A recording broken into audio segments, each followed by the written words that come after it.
My daughter looked me in the eye and told me I was no longer welcome at Christmas dinner, in front of her husband's entire family, in a dining room that probably cost more to furnish than I earned in 5 years.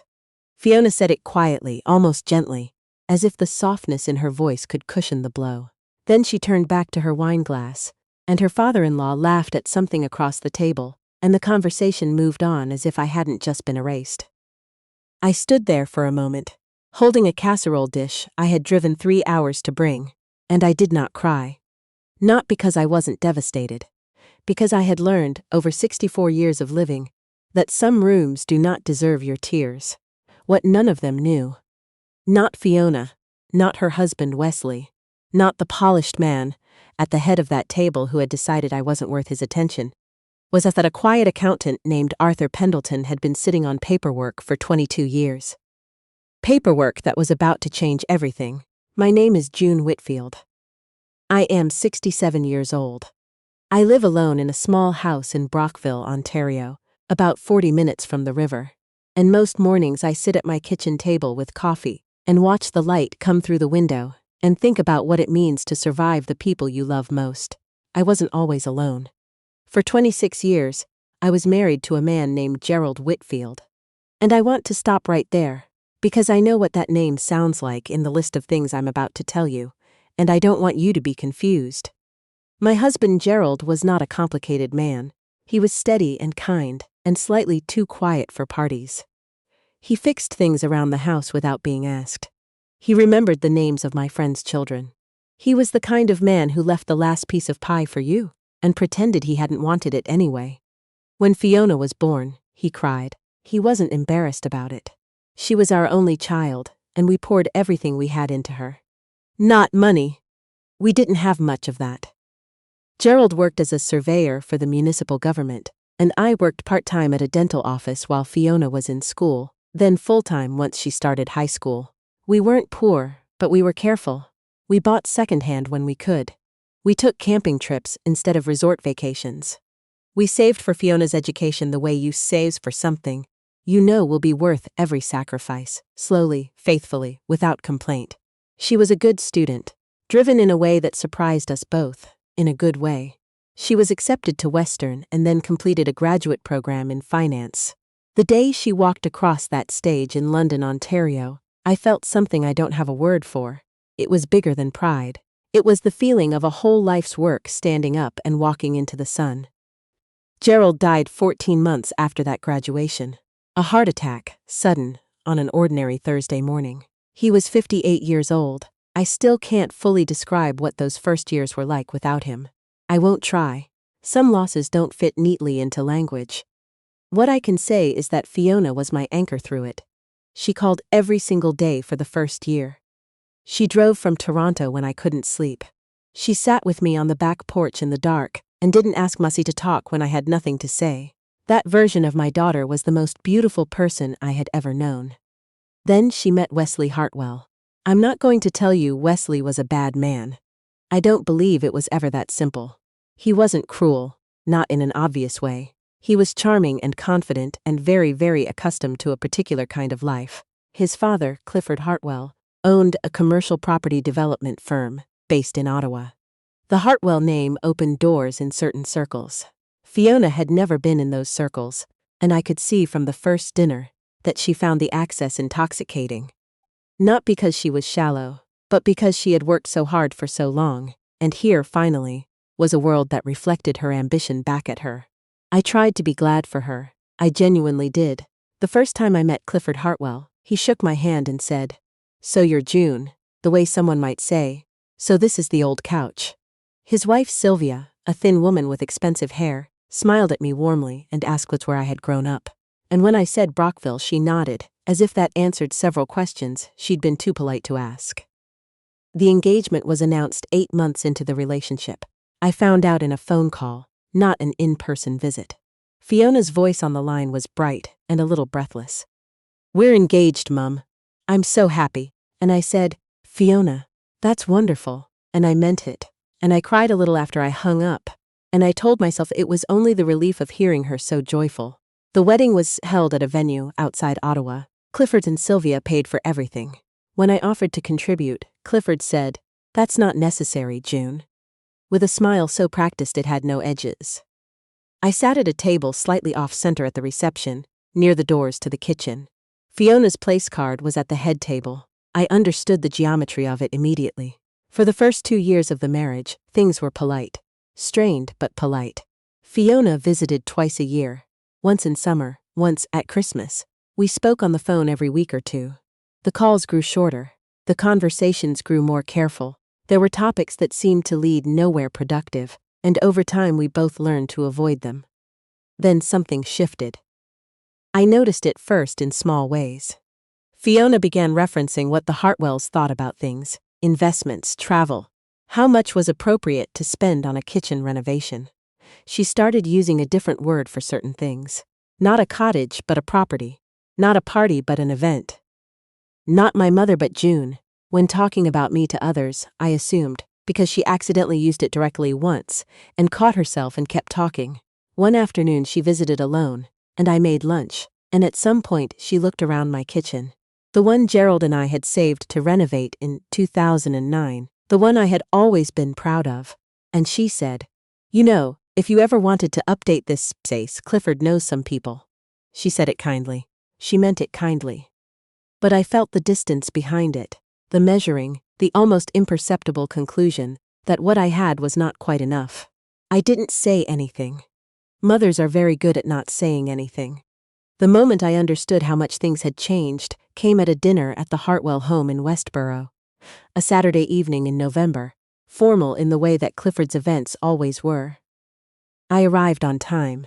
Wesley met me at the door and was pleasant. Sylvia had placed me at the far end of the table, beside a business associate of Clifford's, who spent the meal talking about recreational property prices in Muskoka. At one point, Clifford told a story about a deal he had recently completed. Everyone laughed at the right moments. Then someone asked Fiona how she and Wesley had met. She told the story, the mutual friend, the first date, the trip to Italy where he proposed. And it was a good story, told well, but in the telling, my name did not appear once. Not in the background, not in a passing mention. I had given her 34 years of my life, and in the story of her own, I was invisible. Later, I slipped away to find the washroom and took a wrong turn down a hallway. I heard Clifford's voice through a half-open door. He was speaking to Wesley. I wasn't trying to listen. But I stopped. "The issue," Clifford was saying, "is optics. You're building something significant here. People notice who's in your corner." Wesley said something I couldn't hear clearly. "I'm not suggesting anything extreme," Clifford continued. "Just that some connections are assets and some are not." A pause. "Her mother's a sweet woman," Clifford said, "but she doesn't belong in certain rooms." I stood very still in that hallway for a long moment. Then I walked back to the table and ate my dessert, and thanked Sylvia for a lovely evening, and drove home through the dark, watching the highway lights, not allowing myself to cry until I was through my own front door. 2 weeks after that dinner, I tried to reach Fiona 4 times before she called back. When she did, the conversation felt managed, careful. She asked how I was. I said I was fine. I asked about her. She said things were busy. There was a charity auction coming up, and the firm was going through an exciting expansion, and she and Wesley were looking at a new property in Rockcliffe. I said, "Fiona, I'd like to see you soon." She said, "Of course, Mum." Soon. Soon stretched into 6 weeks, then Christmas arrived. I drove 3 hours with a chicken casserole and a shortbread tin and gifts for both of them. The dinner was at Wesley's parents' home. 14 people at the table, most of whom I had met once or not at all. I sat near the end again. I tried to participate in conversations and managed each time to feel the polite disengagement of people who have no curiosity about you. Then, after the main course, Clifford raised a topic about an upcoming family gathering, a trip to Whistler for Wesley's birthday in February. Plans, dates, logistics. I listened. My name was not included. I assumed an oversight and said lightly, "That sounds wonderful. I haven't been to British Columbia in years." There was a brief pause, the kind that has a weight to it. And then Fiona said without looking at me, "Actually, Mum, this one's really just for close family." Close family. I had given birth to her. I had sat on a bathroom floor in Brockville at 3 in the morning, and held her hair when she had her tonsils out at 19. and drove 7 hours through a March ice storm to be with her when Gerald died, and I was not close family. The table moved on. Someone mentioned dessert. I sat with my hands folded, and I did not cry, and I did not make a scene, and I drove 3 hours home that evening with an untouched casserole dish in the back seat. That night, I sat in Gerald's old chair by the front window, and I picked up the phone and I called a number I hadn't dialed in almost 2 decades. Arthur Pendleton answered on the third ring. He had been Gerald's accountant and legal contact for the last several years of Gerald's life. A quiet, methodical man from Kingston, semi-retired now, whom Gerald had trusted completely. He still sent me a card at Christmas. He had sent one this year, 3 days ago, and I had put it on the mantel without really reading it. "Arthur," I said, "I think it's time we talked." There was a pause on his end. Then he said, "June." I was beginning to wonder. I met Arthur Pendleton in Kingston 3 days later. He worked from a modest office attached to his home. Bookshelves, old wooden desk, a window that looked out on a quiet street dusted with January snow. He looked older, of course. We both did. But his eyes were the same, careful, precise, kind. We sat across from each other, and for a moment neither of us spoke. Then he opened a drawer and placed a file folder on the desk between us. "Gerald asked me to hold this," he said, "until you were ready. Or until it became necessary." My hands were very still in my lap. "What is it?" He didn't answer immediately. He opened the folder instead and turned several pages toward me. I leaned forward. The documents were financial in nature. Investment records, corporate filings, correspondence I didn't immediately understand. But one thing was clear. There was a company name that appeared repeatedly, on page after page. "Do you recognize this?" Arthur asked, pointing. I looked. I did recognize it, vaguely. The name had appeared in Gerald's papers when he died, and I had assumed it was something minor. Some old account that had been handled by the estate. The lawyers at the time had been efficient and businesslike, and I had been in no state to ask questions. Gerald, Arthur said carefully, was not only a surveyor. I looked up. In the last decade of his life, he was quietly involved in a small number of land and property assessments, private consulting work beyond his municipal role. He was very good at it. He had an exceptional eye for what land would be worth years down the line. Arthur paused. And he kept a financial interest in several of those assessments through a private holding structure. I stared at him.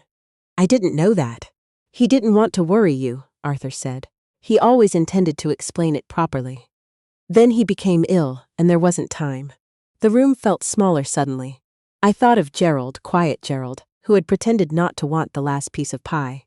"How significant is this holding?" I asked. Arthur looked at me steadily. Significant enough that someone has been hoping you'd never ask about it." My stomach tightened. "What do you mean?" He turned to a section near the back of the folder. Inside were copies of correspondence, letters exchanged between Gerald and another party in the last 2 years of his life. Letters that showed increasing tension, increasing disagreement, increasing distrust. The other party's name was Clifford Hartwell. I read the name twice before I could speak. They knew each other. "They did business together," Arthur said. "One of Gerald's consulting assessments directly benefited a development project Clifford was pursuing in the mid-2000s. Gerald received a private equity stake as part of the arrangement." Arthur paused. Clifford was aware of that stake, and after Gerald died, certain steps were taken. "What kind of steps?" Arthur's expression was careful and controlled. The kind that are easier to take when the other party's widow doesn't know what she owns. The silence that followed lasted a very long time. I thought about every dinner, every politely dismissive smile from Sylvia, every condescending, "Just leave it to us, June," every seating arrangement that placed me near the door. I thought about Clifford's voice in that hallway. "She doesn't belong in certain rooms." He knew who I was, I said. Not a question. From the moment Fiona and Wesley became serious, Arthur said, "Yes, I believe so." I sat back in my chair. Outside, snow was falling very gently on the Kingston street. A car passed slowly. The world was utterly ordinary. "Gerald left a letter," Arthur said. He reached into the folder and removed an envelope. The handwriting on the front was Gerald's. I recognized every slant of every letter. My name in his hand. I held it for a moment before I could open it. Inside was a single page. The note was short. Gerald had never been a man of unnecessary words.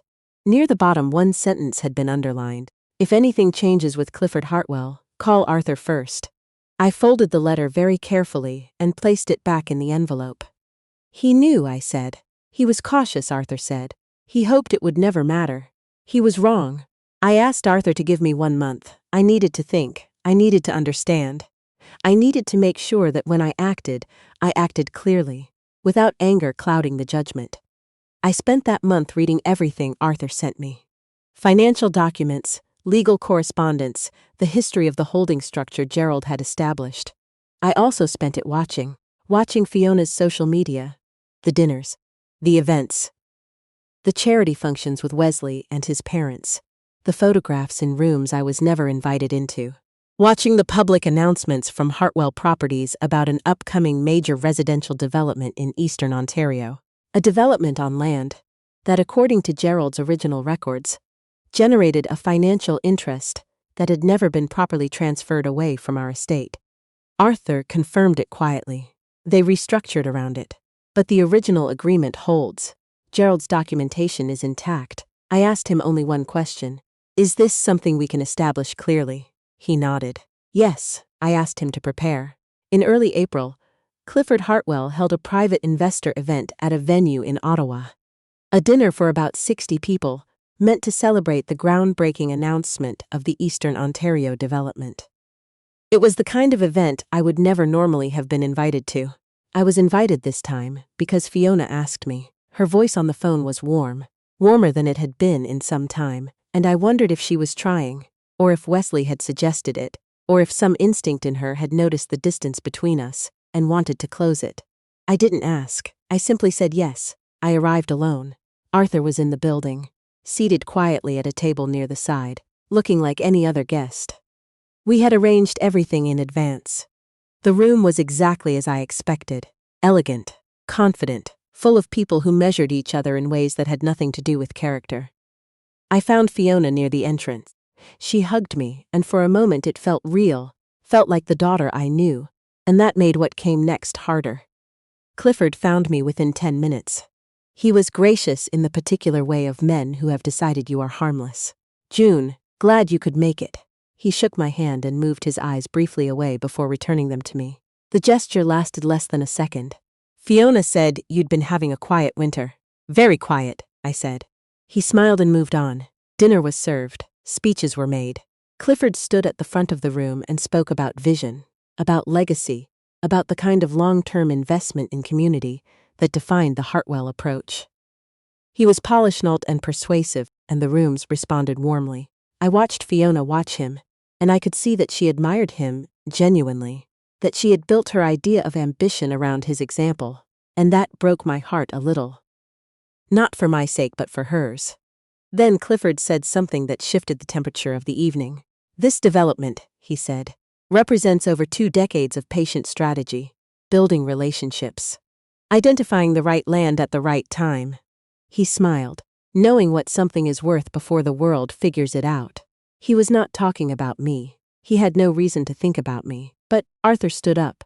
He did it quietly, without drama, in the way that accountants and careful men do things.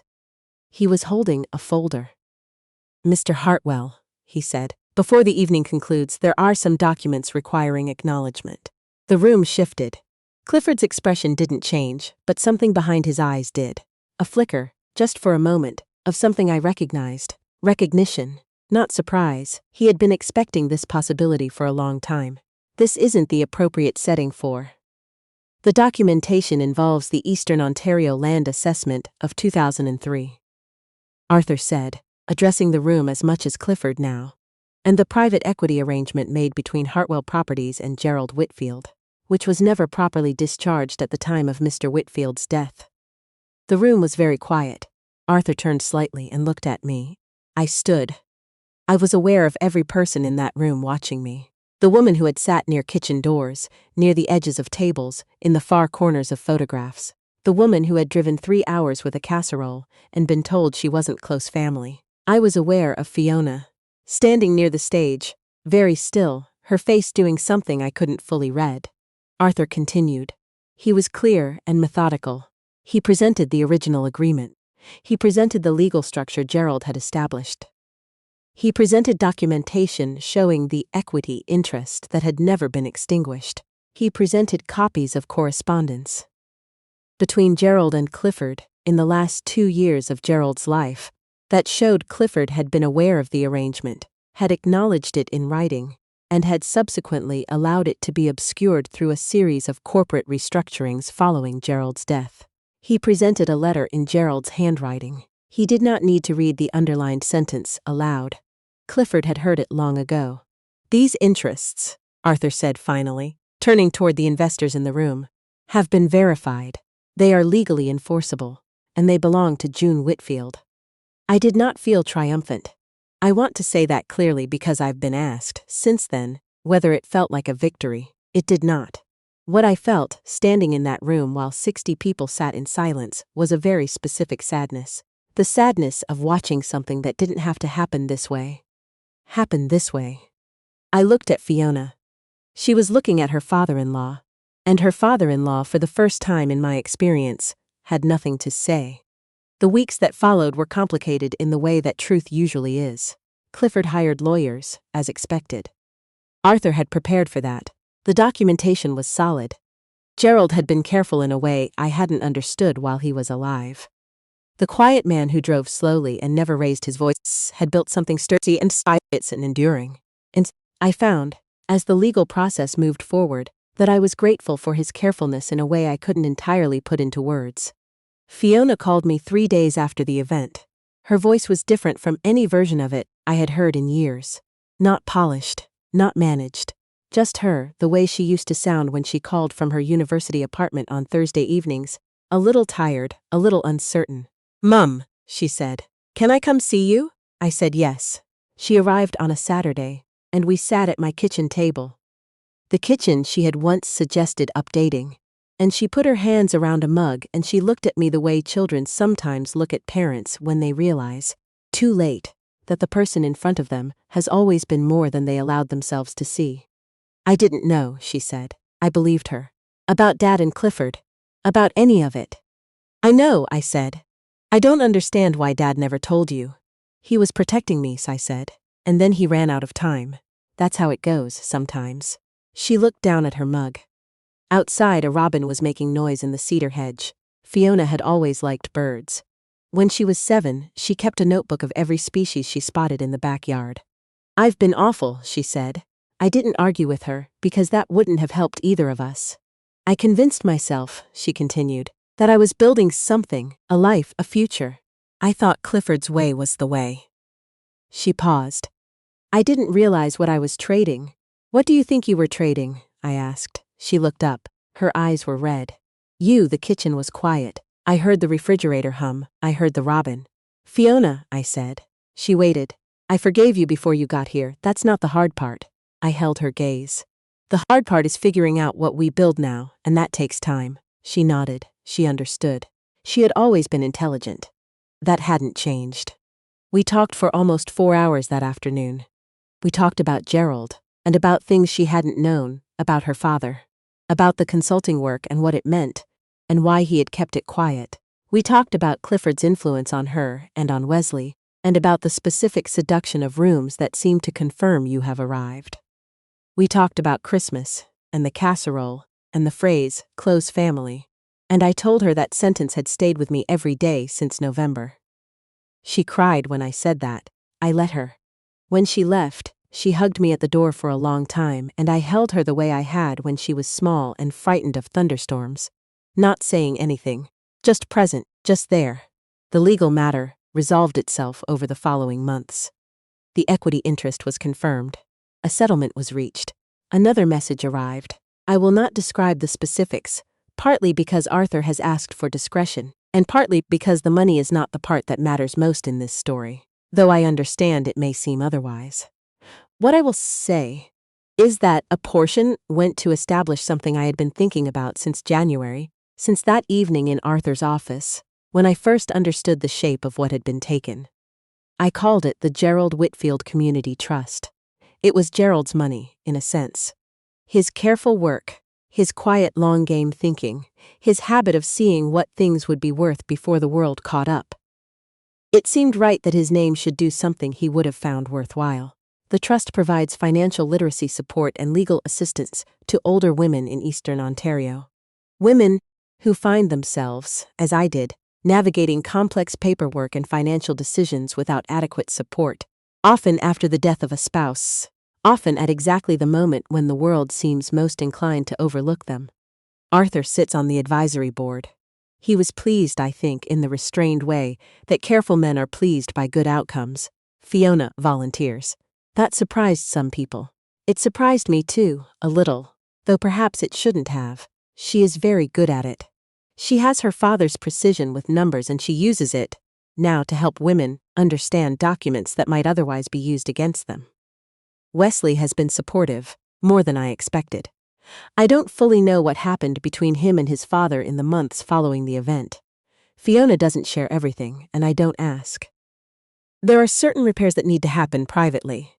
Clifford's development was delayed significantly. The restructuring required to address the equity interest created complications for the project's timelines. Some investors withdrew. His reputation in certain circles has narrowed. I do not take pleasure in this, but I notice it with a kind of clarity that I believe is different from pleasure. The world simply reflecting what was true. There are mornings now when I sit at my kitchen table with my coffee, and the light comes in through the window, and I think about Gerald. I think about how much he did quietly, without announcement, without needing anyone to notice. I think about the letter he left, the underlined sentence, the careful man who had prepared for a possibility he hoped would never arrive. I think about the robin in the cedar hedge, and Fiona's notebook of birds from when she was 7. There is a photograph on my mantel, Gerald and me on a camping trip, somewhere in the Kawartha Lakes, maybe 1998. We are squinting into the sun. We look happy because we were. Not in any complicated way. Just ordinarily, quietly, reliably happy. I look at that photograph some mornings and I say, out loud, it worked out. He would have said something modest in response. He would have said something like, well, good. And then he would have gone to find out if anyone needed the last piece of pie. I suppose the thing I've learned, if there's a lesson here, and I'm always a little suspicious of tidy lessons, is that being overlooked is not the same as being without value. People confuse the two sometimes. Particularly people who have arranged rooms to put you near the door. What you are and what you're treated as are two different things, and only one of them is true. The work is staying clear on which one.